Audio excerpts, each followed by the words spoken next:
എല്ലാവർക്കും നിംഷാസ് കിച്ചണിലേക്ക് സ്വാഗതം. ഇത് നമുക്ക് വളരെ പോപ്പുലർ സൗത്ത് ഇന്ത്യൻ ഡിഷ് ആയിട്ടുള്ള വാങ്കി ബാത്ത് എങ്ങനെ തയ്യാറാക്കണേന്ന് നോക്കാം കേട്ടോ. അപ്പൊ ഞാൻ ഈ വാങ്കി ബാത്ത് അല്ലെങ്കിൽ ബ്രിഞ്ചാൾ റൈസ് ആദ്യമായിട്ട് കഴിച്ചത് ഇവിടെ കർണാടകയില് ബാംഗ്ലൂർ വെച്ചിട്ടാണ് കഴിച്ചത്. ഇത് ശരിക്കും പറഞ്ഞാൽ ഇതിന്റെ ഒരു ഒറിജിൻ പറയണമെങ്കിൽ കർണാടക തന്നെയാണ് കേട്ടോ. അപ്പൊ ബ്രിഞ്ചാൾ ഉപയോഗിച്ച് ഉണ്ടാക്കുന്ന ഒരു റൈസ് ആയതുകൊണ്ട് തന്നെ നമ്മൾ ആദ്യം വിചാരിക്കുന്നത് അത്രയ്ക്ക് ഒരു ടേസ്റ്റ് ഒന്നും ആയിരിക്കില്ല എന്നൊക്കെയാണ് ഞാനും കഴിക്കുന്നതിന് മുമ്പ് തന്നെ വിചാരിച്ചത്. പക്ഷെ നല്ല ടേസ്റ്റി ആയിട്ടുള്ള ഒരു റൈസ് റെസിപ്പി തന്നെയാണ്. നമ്മൾ ഇതിന് വേണ്ടിയിട്ടൊരു വാങ്കി ബാത്ത് മസാല തയ്യാറാക്കും, അതിനുശേഷമാണ് ഇത് ഉണ്ടാക്കിയെടുക്കാം കേട്ടോ. അപ്പൊ നമുക്കിത് എങ്ങനെയാ ഉണ്ടാക്കണേന്ന് നോക്കിയാലോ. നമുക്ക് വാങ്കി ബാത്ത് ഉണ്ടാക്കാം.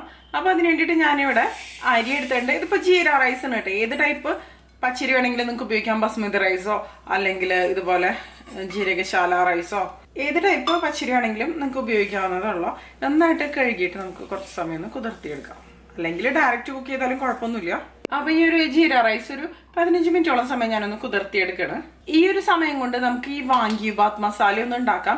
അപ്പൊ ഞാനിവിടെ ഒരു കടായി ചൂടാക്കാൻ വേണ്ടിയിട്ട് വെച്ചിട്ടുണ്ട്. ഇതിലേക്ക് 1 ടേബിൾ സ്പൂൺ അളവിൽ കടലപ്പരിപ്പാണ് ചേർത്ത് കൊടുക്കുന്നത്. പിന്നെ 1 ടേബിൾ സ്പൂൺ അളവിൽ മുഴുവനോട് കൂടിയ മല്ലി.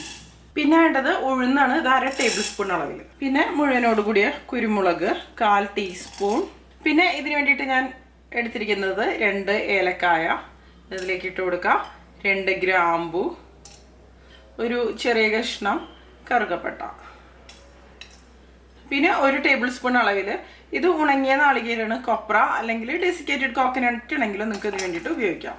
എരിവിനനുസരിച്ച് ഞാനൊരു 3 വലിയ ഉണക്കമുളകാണ് എടുക്കുന്നത്. പിന്നെ വേണ്ടത് ഇതുപോലെ പുളിയാണ് കേട്ടോ, വാളംപുളി. ഇതിൽ കുരു ഉണ്ടെങ്കിൽ അത് മാറ്റാം. കുരു, നാര് അതുപോലുള്ള കാര്യങ്ങൾ മാറ്റി എടുക്കാം കേട്ടോ. ഇതുപോലെ 2 കഷ്ണം വാളംപുളിയാണ് ഞാൻ എടുത്തിരിക്കണത്. അത് മതി. 1/4 ടീസ്പൂൺ വേണ്ട, അതിനേക്കാളും കുറച്ച് കുറവ് ഉലുവ, നല്ലൊരു ഫ്ലേവർ കൊടുക്കും. എല്ലാം കൂടെ നമുക്കൊന്ന് ഡ്രൈ റോസ്റ്റ് ചെയ്തെടുക്കണം കേട്ടോ. പുളിയൊക്കെ ഒന്ന് റോസ്റ്റ് ആയിട്ട് വരുന്ന സമയത്ത് നല്ല ക്രിസ്പി ആയിട്ട് തന്നെ വരും. പുളി എപ്പോഴും ഇതുപോലെ ചെറിയ കഷ്ണങ്ങളായിട്ട് മുറിച്ചിട്ട് കൊടുക്കാം, പെട്ടെന്ന് തന്നെ റെഡി ആയിട്ട് വന്നോളൂ. ഇപ്പോൾ കണ്ടോ, എല്ലാം കൂടി നന്നായിട്ട് മൂത്ത് വന്നിട്ടുണ്ട്, നല്ലൊരു മണവും വരുന്നുണ്ട് കേട്ടോ. പുളിയൊക്കെ കണ്ടോ നല്ല ക്രിസ്പി ആയിട്ട് മാറിയിട്ടുണ്ട്. ഇത് മതി. ഫ്ലെയിം ഓഫ് ചെയ്ത് കൊടുക്കാം. ഇത് ഫ്ലെയിം ഓഫ് ചെയ്ത് കൊടുത്തതിന് ശേഷം ഞാൻ ഇതിലേക്ക് 1/2 ടീസ്പൂൺ അളവിൽ മഞ്ഞൾപ്പൊടി ചേർത്ത് കൊടുക്കുന്നുണ്ട്. പിന്നെ 1/2 ടീസ്പൂൺ കായത്തിൻ്റെ പൊടി കൂടി ഇതിലേക്ക് ഇട്ട് കൊടുക്കുന്നുണ്ട്. പിന്നെ ചേർക്കണത് ശർക്കരയുടെ പൊടിയാണ്. ഇത് 1 ടീസ്പൂൺ അളവിലാണ്. അപ്പോൾ ഇത് ഇവിടെ ഇരിക്കട്ടെ, നന്നായിട്ടൊന്ന് തണുത്ത് വരട്ടെ കേട്ടോ. തണുത്തതിന് ശേഷം നമുക്കിതൊന്ന് പൊടിച്ചെടുക്കണം. ഈ ഒരു ജീര റൈസിലത്തെ വെള്ളമൊക്കെ ഞാൻ ഊറ്റി കളഞ്ഞിട്ടുണ്ട്. ഇനി ഇതിലേക്ക് നല്ല തിളച്ച വെള്ളം ഞാൻ ഒഴിച്ചു കൊടുക്കണം. കുറച്ചധികം വെള്ളത്തിൽ നമുക്കിത് വേവിച്ച് ഊറ്റിയെടുക്കാം. ഇതിലേക്ക് ആവശ്യത്തിനുള്ള ഉപ്പും കൂടി ഇട്ട് കൊടുക്കണം. ഇനി ഒന്ന് വെന്ത് വരട്ടെ. പിന്നെ ഞാൻ ഇതിന് വേണ്ടിയിട്ട് വഴുതിനിങ്ങ എടുത്തിരിക്കുന്നത്. ഇതുപോലൊരു 5 വഴുതിനിങ്ങ എടുത്തിട്ടുണ്ട്.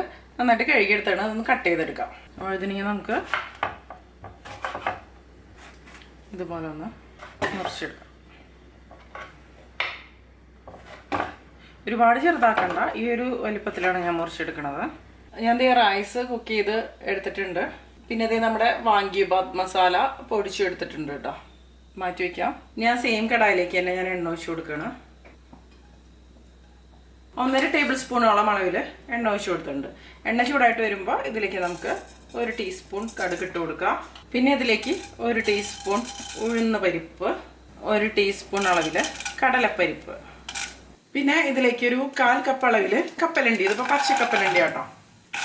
എല്ലാം കൂടി ഒന്ന് ഇളക്കി കൊടുക്കാം. കടുകൊക്കെ ഇതിൽ കിടന്ന് പൊട്ടി വന്നോളും. പിന്നെ ഒരു 2 ഉണക്കമുളക്, പിന്നെ ഒരു 2 തണ്ട് നമുക്ക് കറിവേപ്പിലയും കൂടി ഇതിലേക്ക് ഇട്ട് കൊടുക്കാം.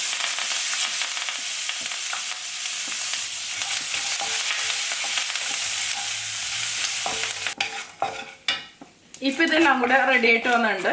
ഇനി ഇതിലേക്ക് നമ്മൾ മുറിച്ച് വെച്ച വഴുതിനിങ്ങ ചേർത്ത് കൊടുക്കാം കേട്ടോ. അപ്പം ഞാനിത് വെള്ളത്തിലേക്കായിരുന്നു ഇട്ട് കൊടുത്തിരുന്നത്. അപ്പം തന്നെ ഇട്ട് കൊടുക്കുകയാണെങ്കിൽ വെള്ളത്തിലേക്ക് ഇട്ട് കൊടുക്കണ്ട, അല്ലെങ്കിൽ കളർ മാറി വരുമല്ലോ. വഴുതിനിങ്ങ മുഴുവനായിട്ട് ഇതിലേക്ക് ഇട്ട് കൊടുക്കാം. ആവശ്യത്തിനുള്ള ഉപ്പ് ഇതിലേക്ക് ഇട്ട് കൊടുക്കാം. ഒന്ന് നമുക്ക് എല്ലാം കൂടെ ഒന്ന് മിക്സ് ചെയ്ത് കൊടുക്കാം.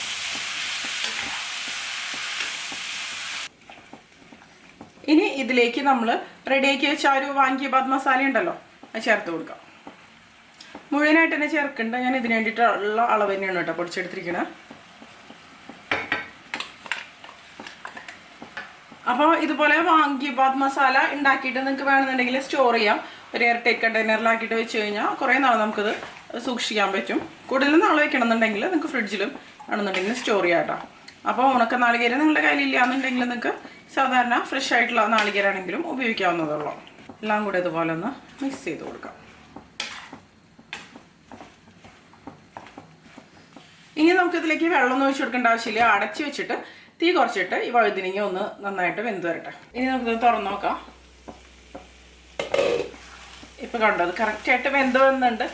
ഒരുപാട് ഡ്രൈ ആയിട്ട് വേവാൻ പ്രയാസമൊക്കെ തോന്നണമെങ്കിൽ 1-2 ടേബിൾ സ്പൂൺ മാത്രം വെള്ളം ഇതിലേക്ക് ചേർത്താൽ മതി. അല്ലാതെ ഇതിലേക്ക് വെള്ളം ഒഴിച്ച് വേവിക്കേണ്ട ആവശ്യമില്ല കേട്ടോ. അടച്ചു വയ്ക്കുമ്പോൾ തന്നെ നന്നായിട്ട് ഇതുപോലെ വെന്ത് വന്നോളും. ഈ ഒരു മസാലയൊക്കെ ഇട്ട് നന്നായിട്ട് മിക്സായിട്ട് വന്നിട്ടുണ്ട്. ഇനി ഞാൻ ഇതിലേക്ക് നമ്മൾ കുക്ക് ചെയ്ത് വെച്ച ആ റൈസ് ഉണ്ടല്ലോ അതിട്ട് കൊടുക്കാം. ഞാൻ അതിലേക്ക് വഴുതിനിങ്ങ അത്യാവശ്യം അളവിൽ ചേർത്തിട്ടുണ്ട്. അത്യാവശ്യം ചേർക്കുമ്പോൾ തന്നെയാണ് ഈ ഒരു വാങ്കി ബാത്ത് ടേസ്റ്റി ആയിട്ട് വരിക. റൈസ് കുറേശ്ശെ ചേർത്തിട്ട് നന്നായിട്ട് മിക്സ് ചെയ്ത് കൊടുക്കാം.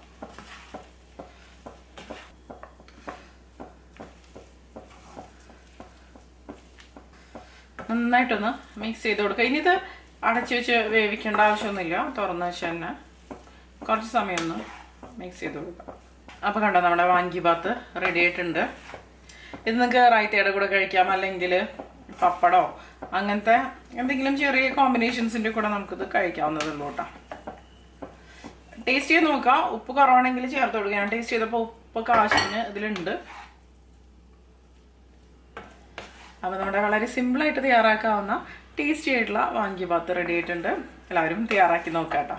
അല്ലെങ്കിൽ നമ്മുടെ വഴുതിനിങ്ങ റൈസ്. ഈ ഒരു വീഡിയോനെ കുറിച്ചുള്ള നിങ്ങളുടെ അഭിപ്രായങ്ങൾ തീർച്ചയായിട്ടും താഴെ നിന്ന് കമന്റ് ചെയ്യുക. അപ്പോൾ ഇതിൽ നല്ലൊരു റെസിപ്പി ആയിട്ട് വീണ്ടും കാണാം.